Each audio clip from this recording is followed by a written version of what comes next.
Bienvenue dans ce cours sur la découverte de l'avatar client et la définition de votre client idéal. Dans cette vidéo, nous allons plonger dans l'univers de l'avatar client et comprendre pourquoi il est crucial pour votre succès en marketing. Nous allons apprendre à le définir à travers une série de questions ciblées. Pour rendre ça un peu plus concret pour vous, on va prendre l'exemple de Sophie. On va commencer par définir ce qu'est un avatar client et pourquoi il est si important dans votre stratégie marketing. Alors, l'avatar client est essentiellement une représentation fictive, bien sûr, de votre client idéal, basée sur des données pour 10 à 20% démographiques et 90% psychologiques à peu près. En vous mettant dans la peau de votre avatar, vous allez pouvoir mieux le comprendre, mieux comprendre ses besoins, ses désirs, ses peurs, ses motivations et comment il s'exprime pour mieux le trouver. Qu'est-ce qu'on doit savoir sur notre client idéal pour mieux le cerner? Alors déjà, il y a 4 catégories d'informations des plus utiles. 1. Connaître ses espoirs et ses peurs. 2. Connaître ses objectifs et ses désirs. 3. Ses opinions et ses croyances. Et enfin 4. Ses problèmes et ses souffrances. Chacune de ces catégories offre des informations précieuses sur votre client idéal et vous aide à personnaliser votre stratégie marketing en conséquence. Prenons maintenant l'exemple de Sophie pour répondre à ces 4 catégories. C'est une femme de 46 ans, mariée, 2 enfants adolescents, et elle fait sa carrière dans une entreprise privée où elle est cadre sup, elle a une belle carrière. Mais elle est épuisée, elle a le sentiment de vieillir trop vite. Ses espoirs et ses peurs. Notre numéro 1. Sophie, 46 ans, a l'espoir de retrouver son énergie et sa vitalité d'avant, malgré les défis du vieillissement et les responsabilités familiales. Elle craint de ne pas pouvoir retrouver sa forme physique après avoir négligé son bien-être pendant des années en raison de ses obligations familiales et professionnelles, bien sûr. Objectif et désir, Sophie, elle aspire à adopter un mode de vie plus sain et plus équilibré. Elle désire retrouver sa silhouette et sa confiance à elle d'avant la maternité qui dure bien de 13 ans. Son objectif est de perdre les quelques kilos superflus qu'elle a pris, de tonifier son corps et de retrouver son énergie pour pouvoir profiter pleinement de la vie. Les opinions et les croyances de Sophie. Sophie croit à l'importance de prendre soin de soi pour pouvoir en fait prendre soin des autres. Et oui, elle est convaincue, Sophie, qu'un mode de vie actif et une alimentation équilibrée sont essentiels pour maintenir sa santé, son bien-être. Elle a une opinion positive sur les programmes de remise en forme à domicile. C'est ça que notre coach va chercher, parce qu'elle considère, Sophie, comme que c'est une pratique qui est beaucoup plus adaptée à son emploi du temps chargé. Ses problèmes et ses souffrances, Sophie éprouve des difficultés à trouver du temps pour elle-même entre son travail à temps partiel et ses responsabilités familiales. Elle ressent une certaine frustration envers son propre corps et son niveau d'énergie actuel. Et souvent, elle se sent dépassée par la fatigue et le stress quotidien. Ses principaux problèmes incluent la gestion du stress, la perte de poids, le manque de temps pour s'engager dans un programme de remise en forme régulier. En résumé, en documentant chacune de ces catégories pour l'avatar, vous obtenez un aperçu complet de ses besoins, de ses motivations, de ses défis.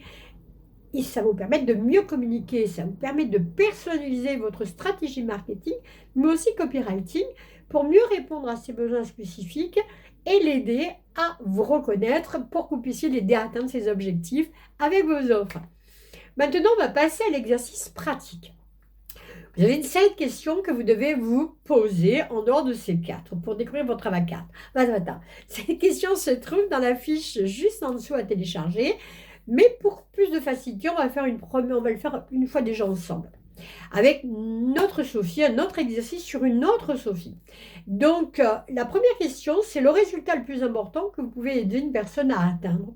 Par exemple, pour notre deuxième Sophie, qui elle, cette fois-ci est divorcée depuis 3 ans, qui voudrait retrouver un compagnon. Le résultat le plus important que son coach pourrait l'aider à atteindre serait de trouver un nouveau partenaire amoureux qui va la comprendre, la soutenir dans sa vie après ce divorce douloureux. La deuxième, c'est d'écrire la personne avec qui vous avez eu le plus de plaisir à travailler et que vous voulez travailler davantage. Alors là, c'est purement personnel, il n'y a pas de réponse de Sophie parce que ça fait appel à votre expérience, à votre histoire.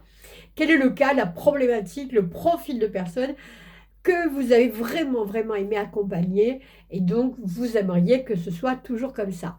Troisième question, quel est le plus gros problème que votre client idéal a?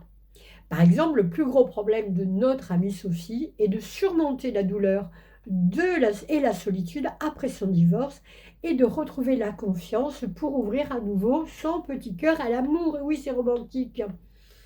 Qu'est-ce qui frustre le plus votre client idéal aujourd'hui?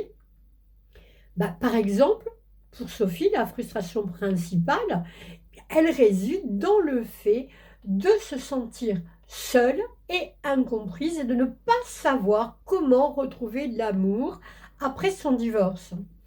La cinquième question que vous allez vous poser, c'est quelles sont les 3 à 5 étapes que vous devez faire parcourir à votre client idéal pour qu'il atteigne le résultat qu'il souhaite. Par exemple, pour notre amie Sophie, les étapes pour retrouver l'amour, ça pourrait inclure par exemple pilier numéro 1, faire le deuil de son passé, de son mariage passé.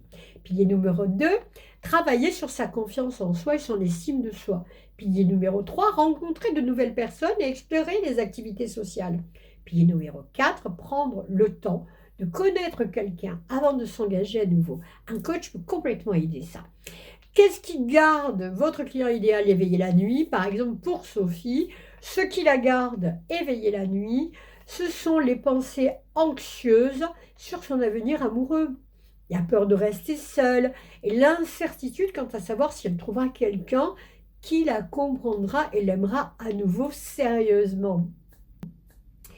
Maintenant que nous avons exploré ces questions importantes ensemble, il est temps pour vous de les reprendre tout seul en téléchargeant la fiche. Pour tous ceux qui veulent une correction personnalisée de votre avatar client, vous pouvez m'envoyer votre fiche à l'adresse qui est inscrite juste sous la vidéo. Et je vais pouvoir vous la corriger. Mais c'est important pour la correction, il faut que vous soyez inscrit à la masterclass de jeudi 25 avril à 19 h où je pourrai répondre à vos questions en direct et faire les corrections.